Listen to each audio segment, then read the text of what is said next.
Okay, let's start looking at summaries of numeric data. Now we're going to talk about statistical summaries. Part 1, we're going to focus on the mean, variance, and standard deviation.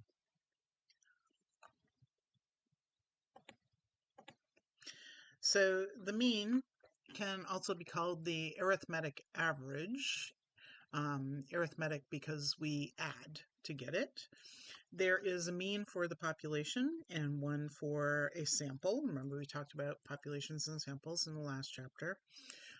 Population things are called parameters, and so the mean is the population average, and these are denoted by Greek letters. So this right here is a Greek letter mu.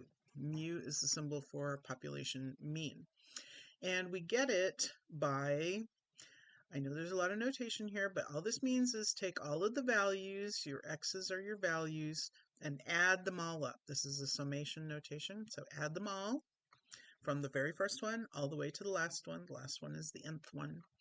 And then divide by however many you have, which for populations is capital N. For samples, we call them statistics. The sample mean is denoted by x with a bar over the top, or x bar. And we, again, add all of our values. And now we divide by the n, which is denoted with a little n. Okay, so in either case, add everything, then divide by n. So here's an example we're going to be working with a lot in the rest of this unit. Average rate that travelers pay for hotel rooms in 20 cities. Okay. In R, you can get the mean and other statistics a couple of different ways. And a lot of times in R, there are a couple of ways to get things. So one thing you can do is just do summary and then whatever your variable is. If you want to pipe this, then if this was in a data set called rates, we would pipe into summarize, and then let's call it RR underscore mean, so room rate underscore mean equals mean, that's the function, and then in my data set, I made this variable room rate, okay? And it will tell you that the mean is 159.1. You can also add up all these numbers and divide by 20, and you will get the same number. So that's called a measure of location or central tendency. And obviously, none of these is 159.1. The closest to that would probably be 160, which is Los Angeles, but none of these have that actual value. So they vary. And so we would like to measure how much they vary around that number. So there are different ways that we can do this. A couple of useful ones are range and standard deviation. We can also get variance. If we were doing this by hand, we'd calculate a variance and then calculate the standard deviation from that. And then there's one other useful thing called a coefficient of variation. And we'll talk about that after we get the standard deviation number. So first of all, range is really easy. It's the largest value minus the smallest value. In this case, the largest value, because these are in order now, is New York at 245, and the smallest is Denver. So 245 minus 120 is 125. So the range would be 125, and it is approximately 4 standard deviations. So if we took 125 and divided it by 4, that would be an approximation of the standard deviation. If we look at this data, you can see that New York is actually quite a bit above Washington. Like Washington is like 15 points above Miami, but New York is like 28 points. I think that's right. 38 points above Washington, D.C.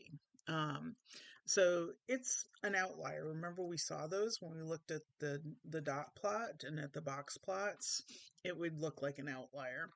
And so range is very sensitive to outliers and extreme values. So is the mean and the standard deviation. So that's a concern.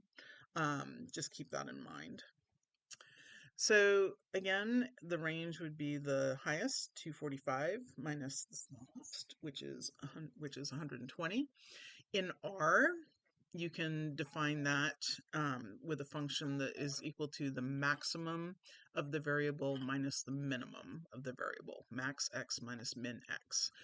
Call it something else besides range, because range means a specific thing in R and is related to range of data. So just call it my range or X range or something like that.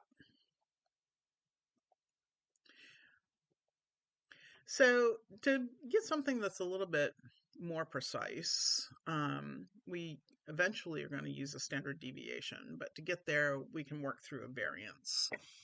And there's one for the population and there's one for the sample. Notice that the variance for the population is denoted with a sigma squared. We'll find out y squared later, but for now, sigma squared.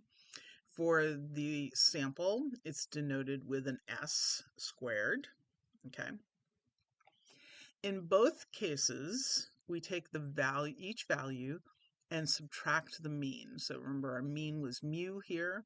Our mean is x bar for the sample. So we take the value and subtract the mean, and then we square it. Okay. Now, you could call this, the value minus the mean, a deviation. And then this is the squared deviation.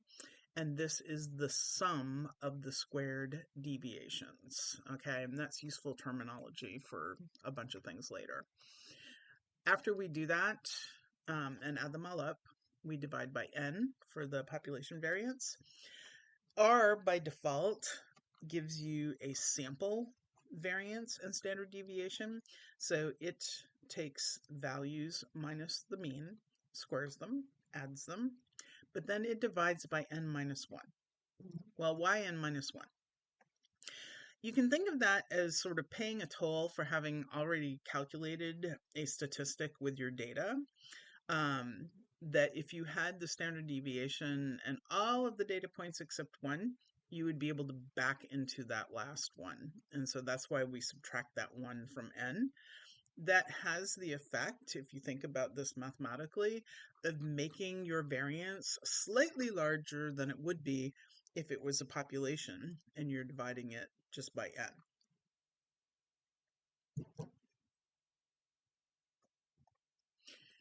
If we did this just for a little sample of 5 hotels so you can get a feel for how this works, I'm going to make this something called a small sample. And the average of this is 198.8. So how this would work for this sample variance is, let's say we have New York here, okay? And we'd say 245 minus 198.8 is 46.2, I think. And then we would square that and we would get, we'll see on the next page.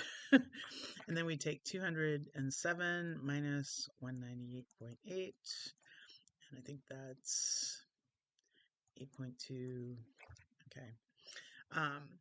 Let's look on the next page where I did this for you. So, yep, 46.2, 8.2. Notice that once the number is less than the mean, you have a negative variation. If you added these all up, though, you would end up with 0. And obviously, the 0 variation is not right? These definitely vary. That's why we square them. So we square all of these and get these big numbers. Then we add them, okay, because you've got this summation notation here, right? So we have to get all those squareds, and then we add them, and that is the sum, and then we divide that by n minus 1 here is going to be 4 because we have 5 data points. And so that equals 847.2. That is the variance, okay? Which is kind of a big number. And kind of intuitively maybe doesn't make a whole lot of sense. But that is the variance. What might make more sense is the standard deviation. So to get the variance, we squared all those things. And so to get it back into the scale of our data, we take the square root to get the standard deviation. So for the population, that's sigma, and it's the square root of sigma squared. For the sample, it's s, and that's the square root of s squared. And the command in R is SD, and that gives you a sample standard deviation.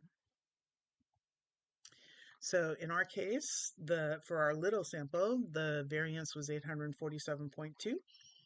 And if we take the square root of that, we're going to get a standard deviation of 29.11. Okay. So to get this in R, so here's where I made the data set of these 5 numbers, which I called small. The C is that I'm making this a vector, okay, so that it includes all of them. The command for mean is mean.